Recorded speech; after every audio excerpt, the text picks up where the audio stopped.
The modern Republican Party is morphing towards fascism. We in the United States are witnessing the logical culmination of win at any cost politics, and Donald Trump has encouraged it. The 2024 election is turning out to become the election that will determine our democracy or our demise. Welcome to That's Life, I Swear. This podcast is about life's happenings in this world that conjure up such words as intriguing, frightening, life-changing, inspiring, and more. I'm Rick Barron, your host. That said, here's the rest of this story. Let there be no doubt that there is a resounding faction within the GOP, now fully embracing open support for an authoritarian state, or in this case, turning the United States into a fascist country. The Republican Party has jumped into this belief as they see their leader, if that's what you want to call him, as the one who can, as they put it, save America. Before diving in deeper into this conversation, one needs to understand why some people are so hyped up about fascism. Here's a definition. Fascism is an ultra-nationalist, authoritarian political philosophy. It combines elements of nationalism, militarism, economic self-sufficiency, and totalitarianism. It opposes communism and socialism, individual rights and equality, and democratic government. That's a lot of stuff to put in the bucket. Fascism places the importance of the nation above all else. The unity of the national community is prioritized above the rights of individuals. Remember that. This leads to an intense interest in defining which groups belong or do not belong to the national body. In fascist states, violence is accepted, even celebrated, if it serves or advances the national community. For fascists, violence often has a redemptive or purifying quality. To put a finer point on it, all you're going to have is a mafia gang of cronies running the country. I mean, what could go wrong, right? Former President Donald Trump and the GOP have abandoned any pretense of concealing their ruling with an iron fist type of objectives. Trump's rhetoric, labeling opponents as vermin, out to destroy America, and accusing immigrants of poisoning the blood of our nation, receives a troubling positive response from Republicans. The party, instead of distancing itself from the overtones of Hitler, appears to embrace such discourse. When Trump was asked why he was referencing Hitler's rhetoric in his speeches, he claims, "I know nothing about Hitler. I'm not a student of Hitler, and I have never read his works." Yeah, what's the line he always uses? I never knew him, never met the guy, not sure who he is, yada, yada, yada. And yet, this man who promises to become a dictator on day one leads the GOP primary by an astonishing 50 points or more. How in the hell can this be? The unsettling conclusion is that there is a significant appetite within the party for such rhetoric, and it doesn't deter a substantial portion of the electorate. Survey results support this assertion. In a recent poll of Iowa voters, 42% were more likely to vote for Trump based on his assertion that immigrants are poisoning the blood of this country. 29% deemed the comments inconsequential, and 28% stated it would make them less likely to vote for him. In a national poll, 42% of Republicans now identify themselves as MAGA conservatives. What is frightening about this is that a substantial number of Republicans display an affinity for Trump and want him to continue to escalate the Nazi-like rhetoric. Speaking openly about the Republican Party's authoritarian shift led by Donald Trump is no longer contentious. In 2016, Hillary Clinton faced backlash for categorizing half of Trump's supporters as deplorables with various negative traits. When Biden labeled the extreme MAGA philosophy as semi-fascism this year, it faced minimal opposition. This shift in perception results from evolving views on Trump and the GOP's unabashed abandonment of any semblance of concealing their nationalism ambitions. About half of Republicans hear Trump's rhetoric and think, yes, this is exactly what I want. These are Americans who believe they should maintain perpetual dominance in the social and political order due to their race and or religion. I mean, they harbor resentment toward societal changes that have even marginally leveled the playing field. Trump has promised these voters, I am your redemption, and believe me, they intend to hold him to it. In summary, an overwhelming number of people within the GOP overtly expresses a desire for an authoritarian state. Another 29% are indifferent, as long as it doesn't directly impact them. Oh, let's see. If it doesn't bother you, that's okay. Of the remaining 28% who disapprove, Trump's approval rating within the GOP during his presidency indicate that most will still vote for him in November of 2024. Quite frankly, I just don't get it. Critics may point out that only 28% of U.S. voters are registered as Republicans. However, factoring Republican-leaning independents, about 17%, and considering that actual swing voters are relatively rare, the best-case scenario reveals that 14% of voters are genuinely dedicated to installing a fascist dictatorship. Historical context warns us that this critical mass is sufficient to plunge a country into turmoil. Milton Mayer, who was an American journalist for the Progressive magazine, conducted interviews with former low-level members of the Nazi Party in post-war Germany.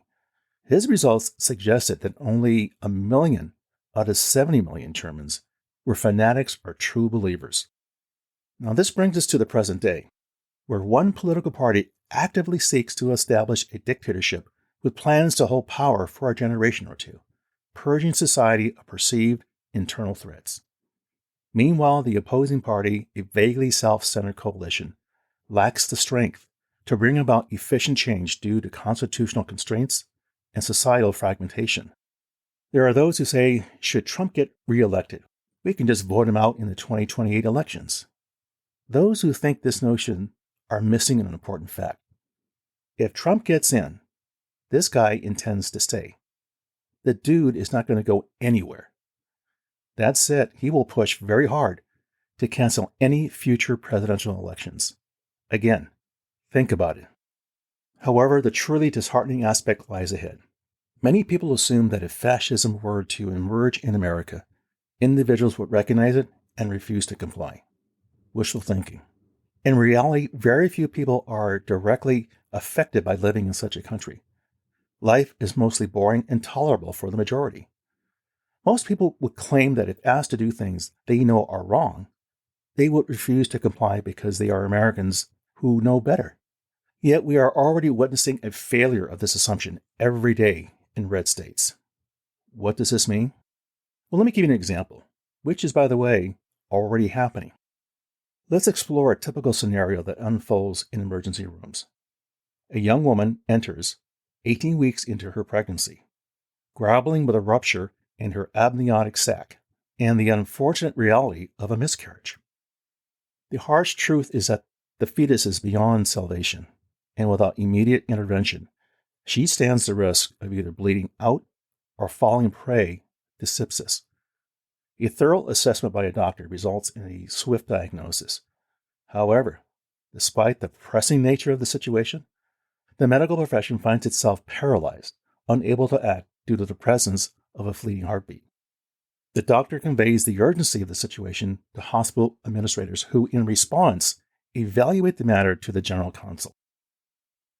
After careful deliberation, the counsel determines that the potential legal ramifications, encompassing both civil and criminal aspects, outweigh the advantages of performing what they call a D&C procedure.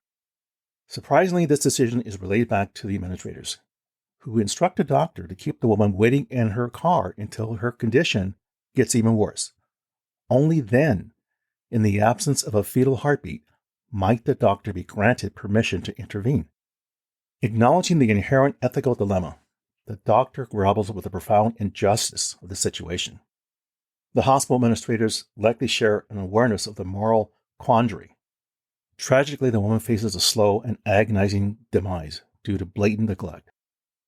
However, the doctor finds himself bound by the directives from the administrators, who in turn are merely following orders from the counsel. The counsel's decision-making is grounded in a detached calculation, assuming that the state attorney general will not approve a life of the mother exception. Furthermore, the counsel perceives less legal risk if the woman meets her end in the hospital parking lot rather than receiving timely medical attention. Unbelievable. Now, in this disheartening narrative, state legislatures and the Attorney General emerge as immune to criminal or civil liability for the suffering and death that they indirectly cause. Adding to the frustration, the structure of gerrymandering shields legislators from being held accountable or removed from office. In the end, when the power of the state is brought to bear on people, the vast majority will not do the right thing. When confronted with the reality of an authoritarian state and how it corrupts ordinary people, almost no one emulates the willingness to do the right thing by defying the state. When Trump assumes power and directs the full force of the government against anyone who might resist, the guardrails of individual consciousness will vanish faster than a snowball in hell. With less than a week remaining until the first in the nation Iowa caucuses begin, congressional Republicans are already queuing up to extend their endorsement of Donald Trump. Among them is House Majority Whip Tom Emmer, who recently threw his support behind the former president.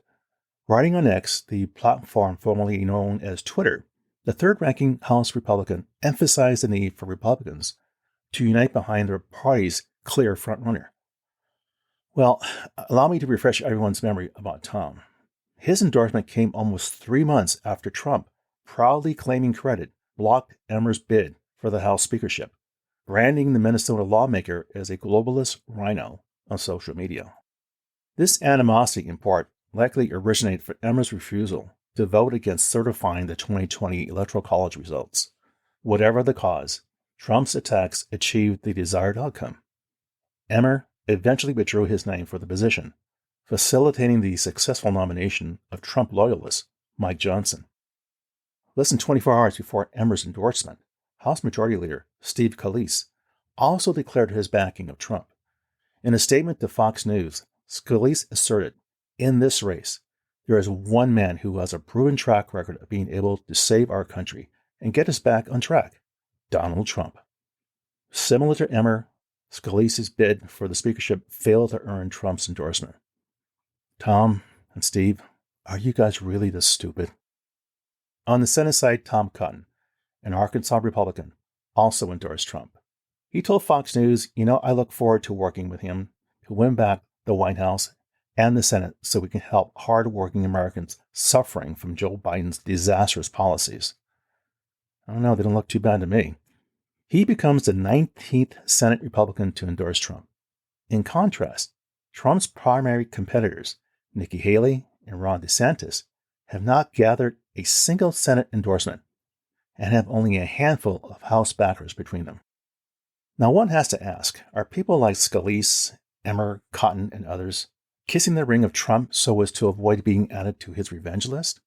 Are they that afraid, or could they possibly be that drunk with power, regardless of the circumstances that will ensue with the return of Trump to the White House? If Trump comes back, it's a situation that this country will not survive. What I find so unbelievable is how easily Trump manipulates these people. I mean, they're like limeys. These are people who follow the will of others, especially in a mass movement, and head straight into a situation or circumstance that is dangerous, stupid, or destructive. These limeys that eat up conspiracy theories are so blinded by lies, they don't even see the cliff that they're about to plummet over. The precise timing of this recent surge in endorsements holds significant weight. In an attempt to frame the upcoming primary contest as a practically decided matter, unless there's an unforeseen legal or medical twist, Trump has actively reached out to gain the backing of undecided GOP senators. According to a Political report, Trump has applied pressure on some Republicans who are still on the fence, where he is subtly hinting at a potential repercussion for their re-election prospects. I mean, this guy has no shame. For example, Josh Haley, a Missouri Republican facing re-election this year, promptly declared his support after Trump publicly advised him to exercise caution in securing his seat. A comparable warning directed at Ted Cruz has also prompted the Texas Republican to assert that he will only endorse a candidate after the party finalizes its nominee. So what can we learn from this story? What's the takeaway? As we walk into the upcoming 2024 election, I think all of us have to face the realization that 2020 was a test.